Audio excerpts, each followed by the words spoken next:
Hello everyone, and this is my honors project. So I want to talk to you about how this true leadership emerged in the face of impossible challenges. And Shackleton is a great example of it. Shackleton is a leader that was made, not born, and he was made in a very large part by two previous expeditions that he had made to Antarctica under two different sets of circumstances. First expedition happened in the beginning of the 20th century, under the command of the Captain Robert Fallon Scott, where he and several other men decided to travel to the Antarctic continent to be the first team of men to discover the South Pole. This is where Shackleton learned what a weak leadership looked like, because Robert wanted his men to like him more than he wanted to achieve the mission, which included, very importantly, the safety of his men. Here, Shackleton learned a lot what great leadership was not like. And he reminds us that we can learn from others while making ourselves a good leaders, partly by negative examples. Second expedition happened 2 years after, when Shackleton himself as the captain with his small group went to the South Pole. They got the closest that any other group ever gotten, 97 miles north. When Shackleton realized that his men were too weak to complete the mission and come back home safely, so he decided to turn away. And as he later said to his wife, "Better a live donkey than dead tiger." And here he learned the critical importance of looking out for his men's safety and looking ahead of what would it cost him and his men even though they got to the South Pole if they never got back. Shackleton, the most famous expedition and the one we're going to talk about today, is the Endurance expedition. It started in August 1914, where he left from London to Antarctic continent. Shackleton was warned that icebergs are unusually north this year and they may face danger, but Shackleton took the risk and continued his expedition. It was January 1915 when they started seeing Antarctic coast. They were 90 miles away, but the ice started forming around the ship and they just got stuck. It's interesting. As a leader, he focused on engagement, outlook, and cohesion of his team. He put it together a whole host of activities for his team, and in some cases, even precedents for people to follow.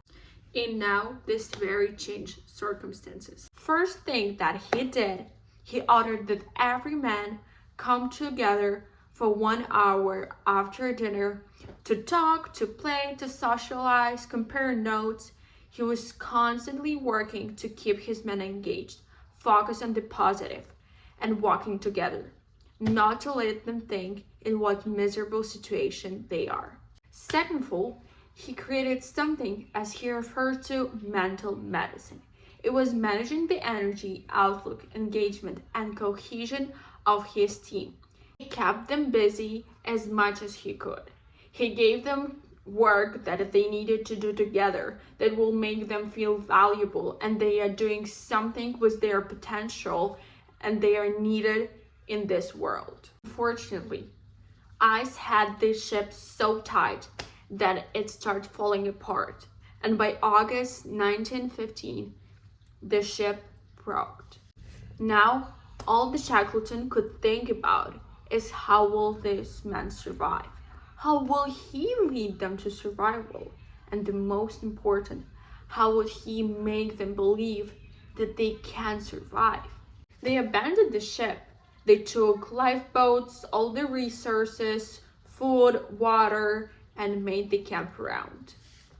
In November 1915, unfortunately, the ship Endurance sank fully, and there was nothing else on their horizon. He realized that the mission is fundamentally changed, and Now he needs to change his leadership.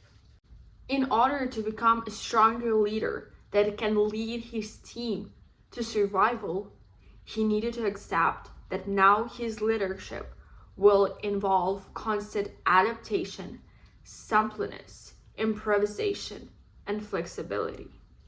Now he needs to convince his men that under his leadership, working individually and together, they can make it home. This is a great story of leadership in crisis, and there are at least 4 lessons that we can take. And the first is that Shackleton toggled between day-to-day management and leading the mission and what was needed to accomplish it. Second of all, Shackleton took a full responsibility for the situation and constantly tried to improve it. Third, Shackleton had the discipline and the belief to continue to face forward, even in the hardest time. And fourth, Shackleton was visionary in the humanity in which he exercised his leadership. He knew that physical health of his men as important as emotional. By the end of this mission, every single one of his men got back home safely. When the situation is critical and mission feels impossible, true leader will always find a way.